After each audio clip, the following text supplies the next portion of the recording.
Este programa es presentado por Camerino, Professional Makeup.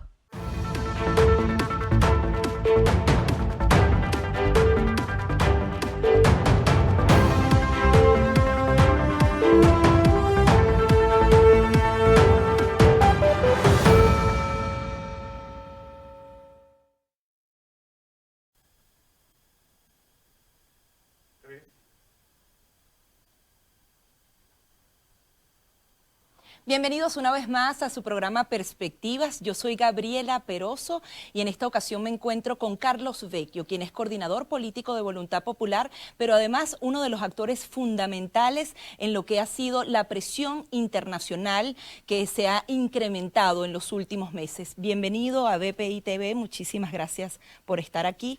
Coméntanos justamente lo que pasó esta semana. La Organización de Estados Americanos recibió al vicepresidente de Estados Unidos, Mike Pence, y ese discurso subió de tono.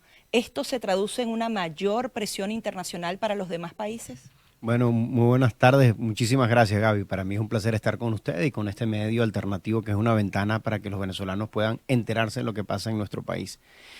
Yo efectivamente creo que hay una mayor presión. Creo que el discurso, si lo evaluamos muy bien, del vicepresidente en la OEA, primero destaco que ha utilizado ese organismo. Para mí es el organismo por excelencia en el hemisferio para abordar la crisis venezolana, sobre todo porque es el organismo que agrupa o defiende principios democráticos y de derechos humanos. Lo otro que destaco que mandó unos mensajes muy claros. Aquí tiene que aumentar la presión para que se impida a los funcionarios corruptos viajar libremente, particularmente, por supuesto, en el hemisferio. Segundo, el congelamiento de bienes que tienen que ver con lavado de dinero, corrupción, narcotráfico, es decir, un mensaje claro de que los sistemas financieros no se pueden prestar para eso. Y tercero, poniendo el énfasis de que Maduro es el responsable de la crisis y que nosotros no, o que la comunidad internacional no debe reconocer los resultados. Y finalmente pidió muy claramente la suspensión de Venezuela del organismo de la OEA porque no representa los principios democráticos. Entonces comparto contigo lo que tú has dicho, se eleva el tono del discurso. Creo que es anticipando lo que va a ocurrir después del 20 y como lo ha venido haciendo Estados Unidos, no solo es Estados Unidos, sino es Canadá, es el Grupo de Lima que agrupa la mayor cantidad de países latinoamericanos, pero también es la Unión Europea, que siempre destaco, no es que es un solo país, son 28 países de la Unión Europea que también han comenzado a generar esa presión contra el régimen de Maduro. En breve quiero continuar con este tema internacional, pero vamos primero al ámbito nacional. Viene un proceso el 20 de mayo, apenas quedan 10 días exactamente para que eso ocurra. ¿Qué ocurre el 21 de mayo? ¿Cuál es la oferta que ha dado la oposición no votar y luego qué? Bueno, es que yo creo que esa misma pregunta tienen los que voten, porque después que voten, ¿qué? Yo creo que más bien es un punto de encuentro y es el llamado que yo le hago a quienes, digamos, decidan ir a votar, independientemente de lo que haga Falcón, porque tú no puedes aceptar una dictadura en Venezuela. Lo que va a pasar después del 20 es mayor inflación, mayor crisis económica y social. Y, por supuesto, Maduro habrá perdido su legitimidad si es que la tenía de origen. Tenemos un dictador, un presidente de facto, y nos toca a nosotros luchar. Y siempre pongo este ejemplo. La penúltima dictadura de nuestra en Venezuela, ¿cómo salió, Gaby? Fue en 1957, de Pérez Jiménez. Pérez Jiménez hizo algo similar a lo que está haciendo Nicolás Maduro. Manipuló la constitución de aquel año, convocó un proceso electoral, un plebiscito. La oposición en el 57 dijo, no voy a votar. Y se preparó y se unió, unificada toda, para generar una presión de calle, una presión militar, para lograr la salida. Y es lo que nos toca hacer. No hay fórmulas mágicas para enfrentar una dictadura. No es como cuando tú tienes un reloj electoral democrático, que ya sabes la fecha de elecciones, que vota, se reconocen los resultados, hay una institucionalidad. Aquí no existe. Entonces, ¿qué nos toca a nosotros? Presión civil, como se hizo en ese momento en el año 57. Presión institucional desde la Asamblea Nacional, que todavía la utilizamos nosotros. Presión militar, y cuando digo militar lo digo muy claro, es el llamado a nuestra Fuerza Armada para que no tenga un comandante en jefe producto del fraude y que se pongan del lado de la gente como se puso la Fuerza Armada en el año 57. Y presión internacional. Esta presión es la que va a permitir construir una salida a Venezuela y va a lograr quebrar la dictadura. ¿Cuándo o hasta cuándo es esa presión? Hasta que lo logremos. Insisto, no hay fórmulas mágicas y esa presión es la que yo siento que va a venir. Y es tan grave la crisis que quizás pudiéramos estar en eventos cercanos a esto que estoy diciendo. Y yo traigo acá algo, Gaby, que lo hablé con Pompeyo Mar, que lamentablemente ya no está con nosotros. él narraba esos eventos del 57 y me decía, Carlos, cuando Pérez Jiménez decide avanzar con su fraude, y él lo hace, y aparecen los resultados y ganó, por supuesto, entre comillas, ganó. Yo dije, Dios mío, hay Pérez Jiménez para rato. Y resulta que al mes cayó. Porque ese tipo de eventos fracturan mucho más, porque no son solución, sino son más conflictividad. Y agrego algo acá, que quizás lo estamos dejando a un lado. Creo que eso va a generar también una implosión en el chavismo. Porque el chavismo, que ya es distinto al madurismo, va a ver, oye, pero que esto es más crisis, esto no soluciona nada, esto es para el privilegio y la élite corrupta que ahora tiene Maduro. 6 años más de Maduro en este desastre, pues el propio chavismo también va a implosionar con mucha más fuerza que antes la salida también de Maduro. Ahora, ¿crees que la gente salga a votar? Es una pregunta simple que se hace la gente en la calle, tomando en cuenta lo que ocurre actualmente en la oposición. A veces la oposición incluso convoca eventos y la asistencia no es la misma reacción de hace un año acá. ¿Cuál crees que ha sido el mensaje que ha recibido la ciudadanía sobre no votar este 20 de mayo? No, yo creo que primero que hay que decir que eso no es ninguna elección. O sea, cuando tú hablas de abstención y participación es cuando tú estás hablando frente a un proceso electoral. Aquí estamos hablando de un fraude. A mí me preguntan, mire, ¿tú crees que Maduro se vaya a robar las elecciones? Yo le digo, no es que se la va a robar, ya se la robó. No es un proceso electoral. Y tú tienes una maquinaria que lo que está utilizando es la crisis económica para dominar y someter a los venezolanos a que le diga, mira, aquí tengo el carnet de la patria, si tú no vas para allá y no te presentas, yo no te doy este beneficio o el otro. Es una especie de esclavitud del siglo XXI.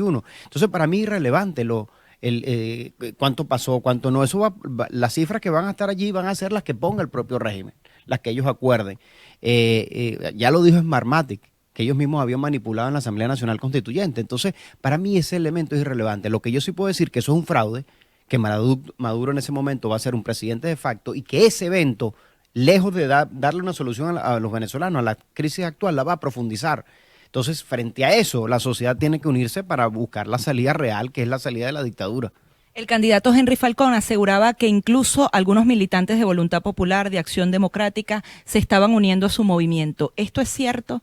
Hay personas de la oposición que siguen creyendo en las elecciones, como Chugo Torrealba, como Vicente Díaz, que se han sumado a legitimar este proceso llamado electoral. Yo más bien, Gaby, los llamo para que, digamos, reflexionen ya una semana y no hay posibilidad de cambiar ese resultado. Yo digo, bueno, es que no hemos entendido en 19 años a quién estamos enfrentando. No solo es esta dictadura, sino que tiene un respaldo cubano. O sea, aquí no está solo los intereses de Maduro, se están jugando los intereses de Cuba y en cierta forma también de Rusia. Cuando tú tienes ese elemento allí, bueno, es ingenuo pensar que Maduro ha hecho todo lo que ha hecho para entregarle el poder a otra persona. No, no va a pasar, y mucho menos en este proceso electoral que, insisto, ya está amañado. Entonces, más bien la reflexión que yo le hago es que no se presten a digamos, a validar eso. Tú me hacías la pregunta, bueno, y los que no votan, yo por eso insisto, ¿qué pasa con los que votan? O con Henry Falcón, ¿qué va a hacer el día del 21? O sea, ¿vas a reconocer los resultados y a Maduro por 6 años como dictador? O sea, yo lo que estoy planteando es que luchemos antes contra el fraude y luchemos después en los términos que te lo he dicho. Hay un plan, o sea, como dijo, no existe la fórmula de mágica para enfrentar una dictadura, pero sí sé que la última nuestra salió de la manera que hemos planteado. Entonces creo que sería un grave error que Falcón se pare y diga, bueno, esto es un fraude, lo reconozco y listo, y no ha pasado nada. Entonces eso sí es peor. Eso es incluso peor, Gaby, que no tener plan. Tú me dices, ¿cuál es el escenario? ¿Hay algo peor a no tener un plan que hacer después del 21? Que insisto, lo hay. Sí hay uno peor, que es reconocer el fraude y querer decir que Maduro se pueda quedar por 6 años más. ¿Cuál es la diferencia entre el 2005 y el día de hoy de abstenerse a participar? Es que yo creo que en aquel momento tú estabas en un proceso electoral que medianamente tenía unas condiciones que podías, luchar. En este caso estamos hablando de un fraude abiertamente. O sea, un fraude que, insisto, no puedes hablar de abstención porque no es un proceso electoral. Cuando hay un proceso electoral con condiciones, tú sí puedes utilizar como una herramienta y decir, bueno, me abstengo, pero aquí es un fraude, entonces tú no puedes ni participar en eso. Creo que hay también un elemento clave que hoy la gran mayoría del venezolano está buscando un cambio. Tú en el año 2005 en cierta forma había dudas, bueno, ¿dónde está la mayoría? Ahorita no hay ni discusión. Y creo que también en el año 2005 la presión internacional y el desconocimiento frente a esos resultados no existía. Hoy las democracias del mundo claramente dicen eso, ese resultado no vale. Eso no son unas elecciones ni libres ni transparentes, por lo tanto nosotros no las vamos a reconocer. Entonces son elementos totalmente distintos a los que están y por eso creo que la posición acertada es la que estamos asumiendo de no participar en un fraude. Vimos el comunicado que emitió Voluntad Popular con respecto a Henry Falcón y las declaraciones que hacía recientemente, pero quiero consultar tu opinión personal, porque lo conociste, porque se trabajó en la unidad con Henry Falcón. ¿Te sientes estafado? ¿Qué sientes con este cambio tan abrupto que dio Henry Falcón y que avala un proceso tan delicado? Bueno, lo digo que es inconsecuente, porque si tú te pones a ver, Gaby, ¿dónde está la unidad hoy? La unidad está en no participar. Todos los partidos políticos que formamos parte de la plataforma de oposición, la iglesia, los sindicatos, movimientos estudiantiles, rectores, toda esa masa crítica de una sociedad está abrazada en la idea de no participar en el fraude. Entonces la pregunta que yo hago, ¿quién rompió con la unidad? ¿No es Falcón quien rompió con la unidad? Ah, pero la unidad sí era... Asegura que la unidad tenía un discurso de siempre ir a elecciones y luchar en todos los terrenos. Pero no, yo creo que más bien la fortaleza nuestra es tomar acciones juntos. Y lo que estaba buscando el gobierno era dividirnos y él se prestó a dividir. Y ese es mi punto con Falcón.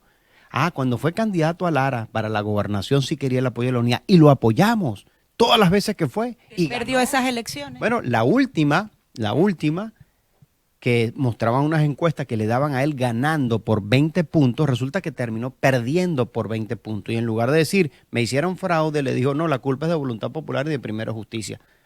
Por eso digo que no, que ya lo advertimos. Él quizás tenía esto negociado desde antes. Negociado, ya sabía lo que iba a hacer. Entonces dice, si yo digo que es un fraude, entonces yo no voy a poder ser candidato presidencial. Entonces lo tenía montado y mi punto aquí de fondo es eso. Es la inconsecuencia, porque yo creo que en mejor posición estamos cuando tomamos decisiones unitarias, cualquiera que ella haya sido, participar o no participar, porque lo íbamos a usar políticamente, no electoralmente, porque insisto, frente a esta dictadura, estos elementos se utilizan políticamente. Entonces yo creo que aquí más bien lo que es el que se apartó, rompió con la unidad, le está haciendo el juego al régimen es Falcón, y mi reclamo es ese. O sea, la unidad sí era buena cuando te apoyaba, pero cuando tomó una decisión en conjunto tú dices, así, esa no me gusta, y creo que lo que tú dices, yo estoy de acuerdo. O sea, el año pasado él sacó su cálculo porque él estaba pensando ya en esto, e insisto, ese sería el peor error. Yo le pregunto a Falcón, ¿qué va a hacer si pierde? Porque es lo que va a ocurrir. ¿Va a reconocer a Maduro y decir, Maduro 6 años más? Yo no estoy en esa. El mensaje que yo le he dicho al pueblo de Venezuela es no participar en el fraude y seguir luchando. ¿Hasta cuándo? Hasta que logremos salir de la dictadura. En los términos que lo hicimos de la misma manera en el año 57. Él decía que había hablado con algunos, hablaba de un país particular que no identificó y decía que ese país reconocía si él ganaba y desconocía si Nicolás Maduro ganaba. ¿Esto es posible? Tú que has hablado con tantos países, que el reconocimiento de los países dependa de quién gane.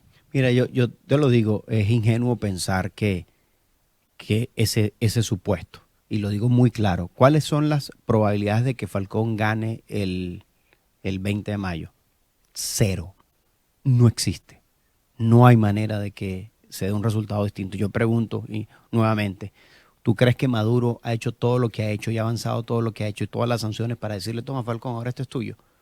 Lo que yo sí te puedo decir, que es la información que tengo, es que es el propio gobierno que ha puesto eso en el escenario. Los conozco clarito, es la misma estrategia que han usado, cubana, de decir que Falcón puede ganar, que supuestamente es una transición, para buscar dos cosas, Gaby. Uno, evitar que Falcón se retire, porque lo necesita el régimen para legitimar su fraude, en cierta forma, aunque no lo van a lograr. Y segundo, para evitar la presión internacional, porque quieren manipular. Zapatero en primera línea diciendo que después de esto viene un gran acuerdo nacional y que van a tratar de fabricar una oposición que acuerde con el régimen. Entonces todo eso se cae por su propio peso porque no es realidad, y creo que lo que están esa información es filtrada por el propio gobierno, así que es una fantasía, es no entender lo que está pasando en Venezuela después de 16 años, así que no hay ninguna posibilidad que pueda ganar. Carlos, hace exactamente 12 meses estaba la gente en la calle luchando, había todavía una motivación. Sin embargo, un año después vemos mucha desilusión. y esa desilusión la ciudadanía la identifica con la oposición venezolana. ¿Cuál es la autocrítica que pueden hacerse ustedes de lo que se haya hecho bien, que se haya hecho mal en este momento tan importante? Mira, yo creo que nosotros, la oposición se equivocó en el año 2017, cuando luego de tantos meses de protesta, de un día para otro, sin dar razón, sin dar agenda, sin dar explicación ni balance de errores, dice, bueno, ahora vamos para las regionales. O sea, me pareció que eso es un error. Y sobre todo cuando se anuncia, cuando la propia empresa Smartmatic dice que ha habido una manipulación de votos en la Asamblea Nacional. Fue toda la oposición, fue Ramos Alú presionando. Yo diría, no, esto, toda como errores, incluso lo que me corresponde a mí estando lejos, igual los asumo. Quizás yo he tenido que ser mucho más directo, más fuerte en mi partido. Por ejemplo, yo creía que no debíamos participar en las elecciones regionales. Al final, cuando ya no había acción, dije, bueno, se vota ya, pero creo que no hubo una comunicación y una vinculación con esa base opositora que venía con una agenda de cambio y de repente de la noche a la mañana, no, pero ahora es así, sin explicarle, sin darle un balance, sin darle una orientación. Creo que ahí hubo un quiebre y un error que no hemos logrado todavía darle mayor unión. Creo que también traicionamos principios. Por ejemplo, cuando yo veo que 4 gobernadores que fueron apoyados por la oposición terminaron juramentándose ante la Asamblea Nacional Constituyente, que habíamos dicho que era un fraude, eso manda otro mensaje equivocado. Cuando Manuel Rosales se presenta como un candidato a gobernador después de haber defendido a Guanipa, eso es otro error. Cuando participamos en unos diálogos que no iban para nada, eso fue otro error. Entonces van perdiendo confianza, la dirigencia va perdiendo credibilidad, porque no hay correspondencia en lo que dices y lo que haces. Y es allí donde uno tiene que hacerse la autocrítica y la gente necesita tener un liderazgo en este momento moral, ético, que no solo diga y hable, sino que sus acciones sean similares a lo que está diciendo. Porque entonces si no, no hay credibilidad. Y nos toca a nosotros, digamos, reconectar con un pueblo que mayoritariamente está buscando un cambio en Venezuela. Y yo creo que eso es lo que nos tiene a nosotros que motivar. Y lo he dicho muy claro, no hay ninguna diferencia que pueda existir entre los actores de la oposición superior al sufrimiento de nuestra gente. Nos obliga a estar juntos, porque para enfrentar una dictadura de este nivel requiere una sociedad completa. Creo que estos procesos han ayudado a deslindarse y de lavar muchas personas que más bien le estaban haciendo un daño a la posibilidad de cambio. Y creo que nosotros tenemos que fortalecer esa unidad de principio, ética, moral, para llevar a Venezuela a un cambio. En la oposición, ¿quiénes se reconectan con el pueblo venezolano? ¿Los partidos políticos, un frente amplio, algún tipo de organización apolítica? O sea, ¿cuál crees que es la respuesta, lo que viene después, el 21 de mayo, para los venezolanos, para esa figura que impulse el cambio en Venezuela? Mira, yo digo, al final del día los venezolanos son los que van a decidir. Lo que sí creo que hay que hacer es que frente a la dictadura tenemos que estar todos unidos. Yo cuando reviso procesos de transiciones en todas partes del mundo, cuando se dieron enfrentando este tipo de regímenes, había algo que salía. Todas tenían diferencia porque no puedes compararlas nunca, pero había algo común, la unidad de los factores para producir el cambio y luego para darle estabilidad a la democracia. Entonces, para mí eso es un elemento esencial. Y creo que esto trasciende a los partidos políticos. Que crea que esto es solo de partidos, solo de los dirigentes políticos, está equivocado. Y por eso considero acertado que sumemos a la iglesia, que sumemos a la institucionalidad precaria que existe por el deslave que hemos tenido de rectores, de universidades, de movimientos estudiantiles, de sindicatos, lo que quede allí, para poner un dique a esta dictadura y poder avanzar y presionar. Eso ocurrió en el 57. En el 57 fue la Junta Patriótica, digamos que eran los partidos, pero se sumó la iglesia, se sumaron los sindicatos, hubo una huelga, hubo presión, y luego se sumaron los militares y se sumaron también, digamos, todas las fuerzas activas de un país. Esa es la propuesta que creo que hay que avanzar después del 21.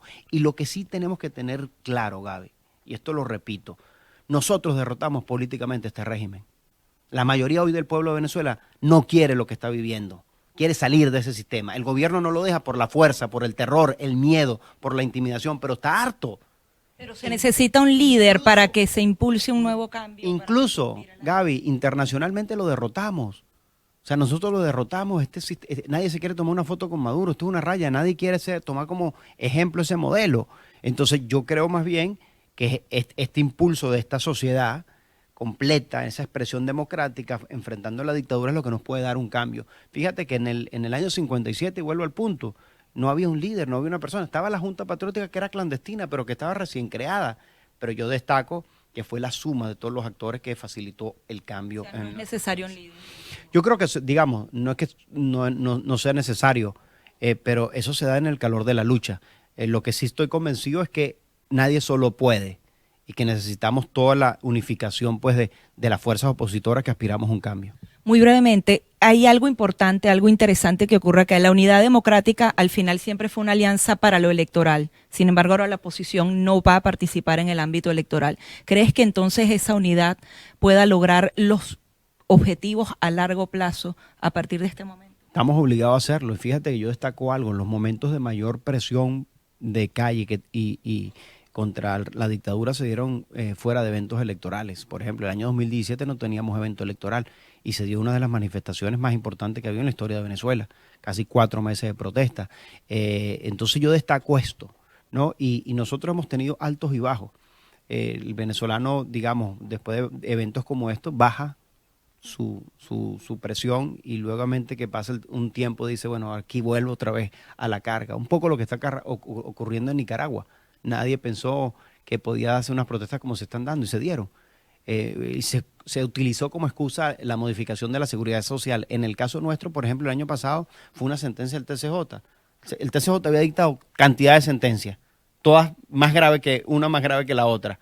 Y no salió la gente, pero hubo una que marcó un hito y salió. Bueno, yo siento que nosotros tenemos altos y bajos y estamos nuevamente en esa etapa de recuperar nuevamente la fuerza y presión, digamos, de cambio. Yo siempre uso esta frase, digo que ellos podrán extender la agonía, pero nunca van a poder parar el cambio. Y va a llegar. Lo que nosotros nos toca es, y yo lo destaco con una palabra, resistir. Nos toca a nosotros resistir. Y la gente me va a decir, bueno, Carlos, ¿hasta cuándo? Sé que ha sido duro, doloroso, pero al final del día confío en la voluntad de nuestro pueblo, esa inspiración que nos viene de nuestros libertadores que lucharon contra un imperio español, que no descansaron hasta que nosotros lográramos nuestra independencia. Creo que nos toca nuevamente en el siglo XXI rescatar esos principios de valores de libertad para rescatar lo que dice nuestra acta de independencia, que queremos vivir y morir libres en nuestra tierra. Volviendo al ámbito internacional, el discurso de Pence y específicamente lo que decía que no reconocen este proceso y por tanto el 21 de mayo ya Nicolás Maduro no sigue siendo presidente. ¿Cómo se traduce eso en la práctica? ¿Va a ocurrir también algo con el Grupo de Lima antes de las elecciones? ¿Qué pasa cuando un presidente deja de serlo? ¿Qué hacen los países? De manera práctica y muy breve para aprovechar. Mira, yo creo que digamos, el simple hecho de que se desconozca el resultado es un desconocimiento del presidente y pasaría a ser un presidente de facto o un dictador. Creo que eso tiene una connotación política relevante. Luego, a nuestro modo de ver, debería incrementarse las sanciones que tienen que ver con limitar los viajes de los funcionarios corruptos, violadores de derechos humanos vinculados con el régimen. Sus testaferros debe vincularse también o presionarse financieramente para que esos activos, bienes que ellos han tenido a lo largo de estos años, producto del lavado de dinero y de la corrupción, sean congelados, paralizados, y creo que tiene que frenarse cualquier cooperación de tipo financiero, cultural y de los países. Y esa presión debe ir gradual y va a ir la comunidad internacional, digamos, midiéndola. Pero siento que, digamos, los países están claros en eso y que no existe, digamos, una otra fórmula, sino que más bien es el acompañamiento de los países para enfrentar a un régimen que, insisto, tiene conexiones con el tráfico de droga, con el terrorismo, con Cuba y Rusia, y que eso es un elemento que también la comunidad internacional tiene que tomar en cuenta a los momentos de ejercer la presión. Carlos, quería finalizar esta entrevista con la parte humana. Muchas veces vemos que los venezolanos ven que los políticos se van del país y sienten que tienen como más ventajas a la hora de emigrar. Cuéntanos cómo ha sido ese proceso tuyo en particular, con tu familia, esos pequeños problemas con los que tienes que lidiar día a día y el mensaje a todas esas personas que están migrando actualmente. Mira, lo primero que tengo que decir es que no estoy acá porque quiero, sino porque estoy obligado a estar acá, porque tengo una orden de captura. Si voy a Venezuela estuviera preso, pasé 3 meses escondido en Venezuela, me trataron de capturar, no pudieron, gracias, no sé, yo tenía un ángel que impidió que me capturaran, me presenté en una marcha públicamente ya con orden de captura y no pudieron. Y luego me tomé la decisión difícil de tener que salir de Venezuela y lo haces también arriesgando tu vida. Y yo te lo digo, en ese momento hubo episodios donde... ¿Puedes contar por lo menos algunos No, no, en una oportunidad, un país intermedio me pararon y me dijeron que mi documento era falso y que me iban a regresar a Venezuela. Pero en un tránsito, en un momento llegué, pensé que no podía llegar. Y a muchos venezolanos les pasa lo mismo cuando tienen que sortear, pues, salir del país. O sea, salir por los caminos verdes, como dicen. Pero difícil, de verdad. En un momento dije, a veces, no, este lo hice solo. Uno a veces piensa, uno es capaz de arriesgar su vida por la libertad y no te das cuenta. Y a veces la muerte llega primero que la libertad.